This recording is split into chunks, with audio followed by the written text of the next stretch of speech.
हरिओम. माझं नाव संजय सिंह शंकर चव्हाण, लोटेमाळ केंद्र, मुक्काम पोस्ट लोटेमाळ, तालुका खेड, जिल्हा रत्नागिरी.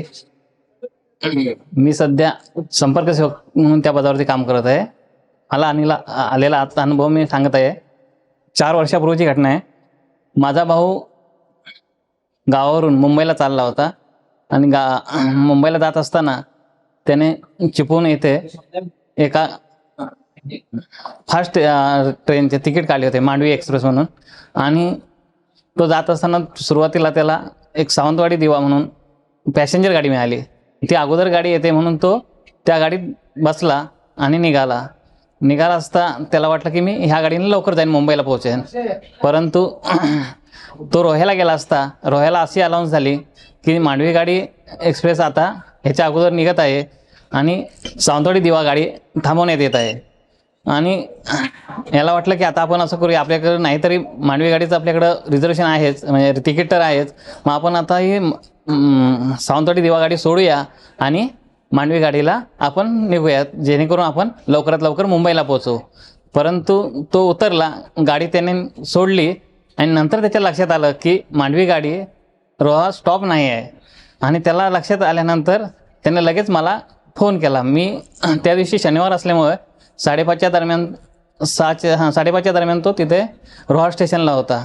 आणि त्याने मला फोन करून सांगितलं की अरे संजय, माझी जी दिवा गाडी पकडली होती ती मी सोडून दिली आणि आता मी मांडवी गाडीसाठी थांबलो आहे, परंतु मांडवी गाडी काय इथे थांबत नाही असं मला कळलं आहे. तर मी सांगितलं होय बरोबर आहे, ते मांडवी गाडी तिथं स्टॉप घेत नाही आहे. मग तो मी आत्ता काय करू, आता तर संध्याकाळी 6 वाजलेत, आता जायला काही चान्स पण नाही इथून, कारण तिथून जो बस स्टॉप आहे तो पण खूप लांब आहे म्हणून. आणि काळोख पडला होता, साधारण संध्याकाळची वेळ असल्यामुळं त्याला काहीच करता येईना, तो थांबवला होता. आणि माझी इकडं आपली उपासना, शनिवारची उपासना चालू असल्यामुळे आमची उपासना पूर्ण झाली होती आणि पूजा आरती चालू होणार होती. आणि आरती चालू असताना मला तिथे ढोल, म्हणजे आरतीचे जे ढोलकी नाल वाजवायचे असतं, ढोलकी वाजवायचं माझ्याकडं सेवा असते.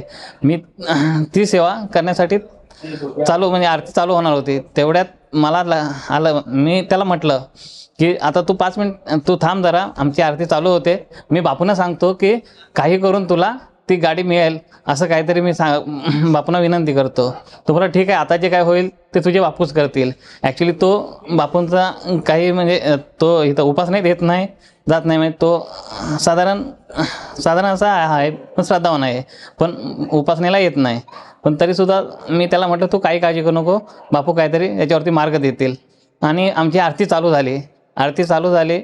माझं काय लक्ष लागत नव्हतं. मी मात्र बापूंना विनंती करत होतो की बापू एक क्षणभर का होईना की पण तरी त्याला ती गाडी तिथं स्टॉप घ्यावा आणि त्याला पकडून त्याला मुंबईला जाण्याचा मार्ग सुकर व्हावा.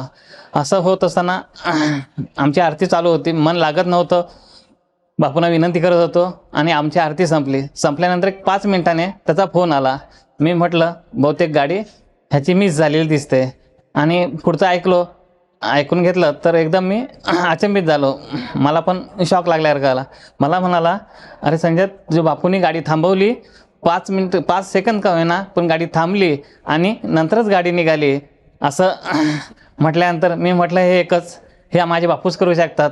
म्हटलं मला बोलला तू बापूंनीच मला गाडी थांबवलेली आहे आणि म्हणून मला गाडी भेटली आणि त्याचा प्रवास सुखर झाला.